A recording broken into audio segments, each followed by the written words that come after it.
चक्र संस्कृतबाट आएको एउटा शब्द हो जसको अर्थ घुम्ने पाङ्ग्रा भन्ने हुन्छ।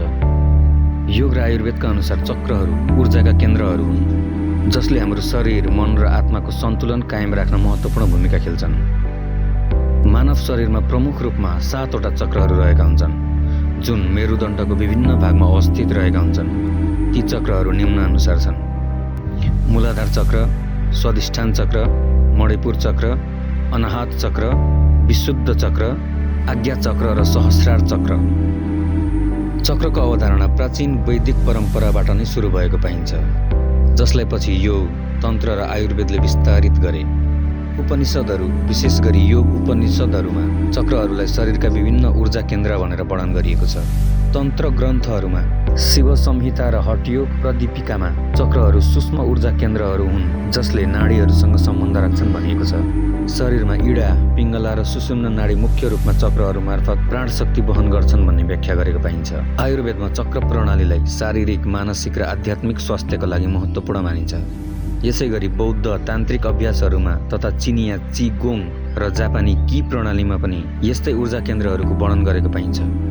समयसँगै चक्र अवधारणालाई ध्यान, प्राणायाम र आध्यात्मिक उपचारमा समावेश गरिँदै गइयो, जसले मानिसको शारीरिक, मानसिक र आध्यात्मिक सन्तुलन कायम राख्न मद्दत गर्छ। अब कुरा गरौँ विज्ञानले चक्रको बारेमा के भन्छ भन्ने बारे। विज्ञानले चक्रहरूको अस्तित्वलाई प्रत्यक्ष रूपमा प्रमाणित गर्न सकेको छैन, किनभने तिनीहरू सूक्ष्म ऊर्जा केन्द्रहरू भनेर वर्णन गरिन्छन् जुन प्रत्यक्ष रूपमा मापन गर्न गाह्रो छ। तर विज्ञानले शरीरमा नाडी तन्त्र र अन्तस्राविक ग्रन्थीहरूलाई चक्र प्रणालीसँग तुलना गर्छ।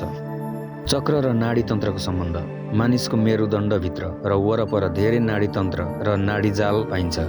यी नाडीजालहरू शरीरका विभिन्न भागहरूमा स्नायु सङ्केत पठाउने मुख्य केन्द्र हुन्। योग र तन्त्र ग्रन्थहरूमा चक्रहरूलाई यिनै नाडी केन्द्रहरूसँग तुलना गरिएको छ। मूलाधार चक्र, जहाँ सैक्रल प्लेक्सस अवस्थित छ। यो चक्र मेरुदण्डको तल्लो भागमा जहाँ सैक्रल प्लेक्सस हुन्छ, जसले तल्लो अङ्गहरू, खुट्टा र पेटको तल्लो भागका स्नायु नियन्त्रण गर्दछ। स्वादिष्ठान चक्र, जहाँ लुम्बर प्लेक्सस अवस्थित छ। यो चक्र नाभिको तल्लो भागमा छ जहाँ लुम्बर प्लेक्सस हुन्छ, जसले प्रजनन प्रणाली र पाचन तन्त्रसँग सम्बन्धित स्नायु नियन्त्रण गर्दछ। मणिपुर चक्र, जहाँ सिलियाक प्लेक्सस अवस्थित छ। यो चक्र नाभिको आसपासमा स्थित छ जहाँ सिलियाक प्लेक्सस हुन्छ, जसले पाचन प्रणाली र मेटाबोलिजमसँग सम्बन्धित स्नायुलाई नियन्त्रण गर्दछ। अनाहत चक्र, जहाँ कार्डाइक प्लेक्सस अवस्थित छ। यो चक्र छातीको बीचमा छ जहाँ कार्डाइक प्लेक्सस हुन्छ, जसले हृदय र फोक्सोको कार्य नियन्त्रण गर्दछ।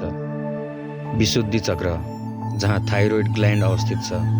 यो चक्र घाँटीको क्षेत्रमा छ जहाँ थाइरोइड ग्ल्यान्ड हुन्छ, जसले मेटाबोलिजम र सञ्चार नियन्त्रण गर्दछ।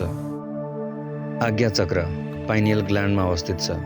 यो चक्र निधारको बीचमा छ जहाँ पाइनियल ग्ल्यान्ड हुन्छ, जसले निन्द्रा र जैविक घडी नियन्त्रित गर्दछ।